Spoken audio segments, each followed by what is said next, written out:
And we're kicking off with AEW, and after last week's Collision, CM Punk cut a scathing promo on Hangman Adam Page, saying the Cowboy couldn't pop a rating, nor can he move merchandise. Unsurprisingly, many have taken issue with Punk's comment, feeling it was unfair of the Chicago-made star, and shows just how little CM Punk has learned since last year's All Out. During Wrestling Observer Radio, Dave Meltzer stated that at least 2 people in AEW have told him this week they believe that Punk will ultimately end up causing a giant explosion for AEW. Meltzer didn't name these people, but said you wouldn't have expected them to come up in this discussion, so it may not be someone who has publicly had issues with Punk, such as Chris Jericho. It was noted that the feeling is that Punk is going to do something terrible for AEW unless his behavior is nipped in the bud right now, but it's impossible to say whether that will happen. Punk took great pleasure in burying Hangman Page after this week's Dynamite, and unlike at All Out, was clearly having a lot of fun, but was feeling pretty remorseful the next day.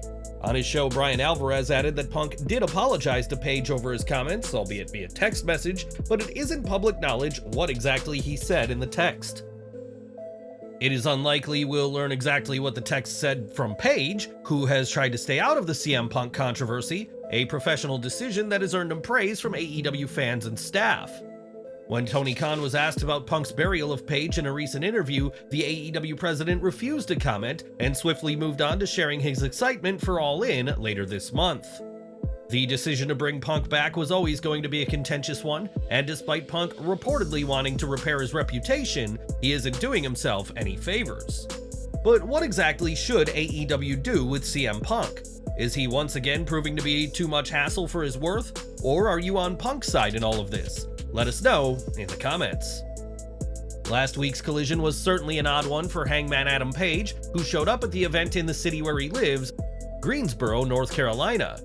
Page showed up to the Greensboro Coliseum ready to film a segment, but was told that he would not be allowed to film at the show, and many quickly pointed the finger of blame at CM Punk. It has been reported that Punk has had some talent removed from AEW shows, and it makes sense given his issues with the Elite, but on this occasion at least, Punk isn't to blame. PW Insider has learned that Page was not removed from the latest Collision taping at the demand of Punk, and it's unclear why exactly plans to film his segment at the show were nixed. The report did reiterate that Page lives in the Greensboro area, so this situation was not as bad as if he'd been sent to a town across the country, only to be told he was no longer needed.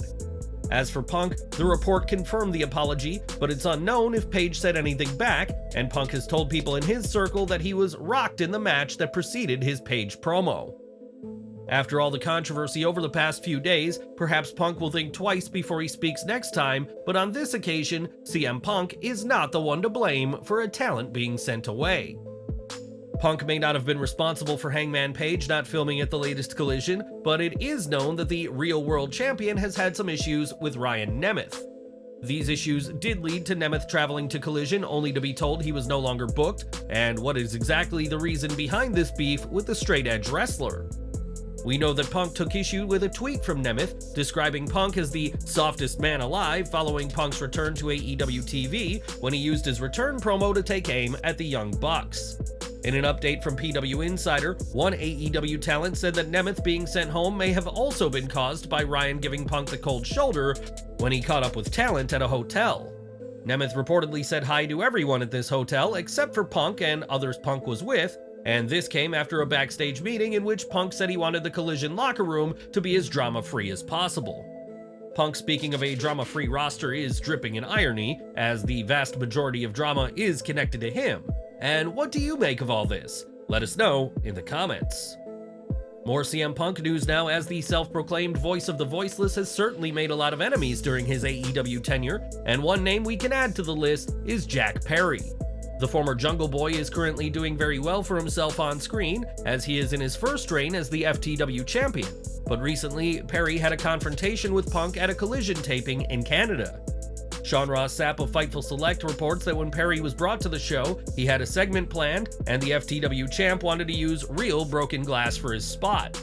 Punk suggested that Perry wanted to use real glass in order to ensure that he could take a week off to recover from the very real cuts and injuries, something Punk sees as a big problem in AEW. According to sources close to Punk, Perry was going against the production advice, and doctors as well as Tony Schiavone had warned him against using real glass. It wasn't long after that production rules were put in place regarding the use of glass, and Punk would share his 2 cents, saying that we don't do that on Saturday nights at Collision. Punk said that if Perry didn't like it, he could go do the glass spot on Dynamite, and things quickly stemmed into an argument, with Punk claiming that Perry threw a temper tantrum. It isn't clear exactly how the situation ended, but sources said that the consensus was that Punk was right to be against the use of real glass, when artificial glass would have been far safer for the spot.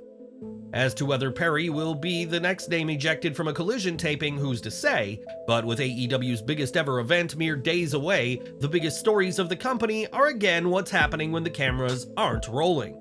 In 2016, Lacey Evans signed a contract with WWE, and in the years since, the former US Marine has undergone several transformations and returns. Evans has been repeatedly brought back with face and heel turns within the past year, but these haven't clicked with the fans, and it now appears her WWE tenure is ending. We reported yesterday that Evans has changed her social media accounts and is now going by her real name, and in an update, the sassy Southern Belle gave another tease of her exit. On Instagram, Evans' bio now reads that she was formerly known as Lacey Evans, indicating that not only is she leaving, but she's already out of the company. This change was preceded by a post in which she said that, "When the clock strikes 12, you will address me as Macy Estrella," possibly a sign that her contract only expired very recently. At this time, WWE is yet to confirm reports of Evans' exit from the company, but it certainly appears like we've seen the last of the former Marine in a WWE ring. At SummerSlam 2004, JBL put his WWE Championship on the line against The Undertaker, and thanks to the interference of Orlando Jordan, it was Bradshaw who left with the gold. Post-match, The Undertaker would decimate JBL, chokeslamming the champion through his own limousine roof, a spot that JBL feared could have been the end of his career and life. In a tweet celebrating 19 years since the match, JBL recalled how during the match, a fan jumped the barricade and ran across the limo roof, and surely should have fallen through the gimmicked roof. When JBL saw this incident mid-match and saw the fan didn't fall through the roof, the Texan feared that this was the wrong limousine and that the roof was very real and very hard. JBL said he wrestled the rest of the match confident that the post-bout spot would ruin him and possibly kill him, but thankfully, the roof gave way as planned in an epic spot. Perhaps the barricade jumping fan leapt over the gimmicked part of the roof, or was simply very light, but when JBL was chokeslammed, it wasn't just the fans shocked to see him go through the roof. And we're ending today with Seth freaking Rollins, as the reigning World Heavyweight Champion has been on WWE TV for over a decade, and has been lucky to have some excellent themes. While Rollins' Burn It Down theme proved to be popular with fans, his current theme has gotten over with fans in a major way, with fans singing along whenever Seth is on screen. Speaking to GQ recently, Rollins discussed his many themes with WWE and said that his current theme could be up there with his first main roster theme as part of the Shield. Rollins added that the popularity his theme songs have had is something that he never could have expected, and he is very, very humbled to be at the center of all these positive responses from the fans. If there ever was an example of how popular Seth's current theme is, you only have to attend a WWE live event, with fans in Paris, France recently singing his song for over 8 minutes after the theme had ended. Rollins is one of WWE's top stars and has enjoyed some top-tier theme songs over the years, but which is your favorite? Let us know in the comments.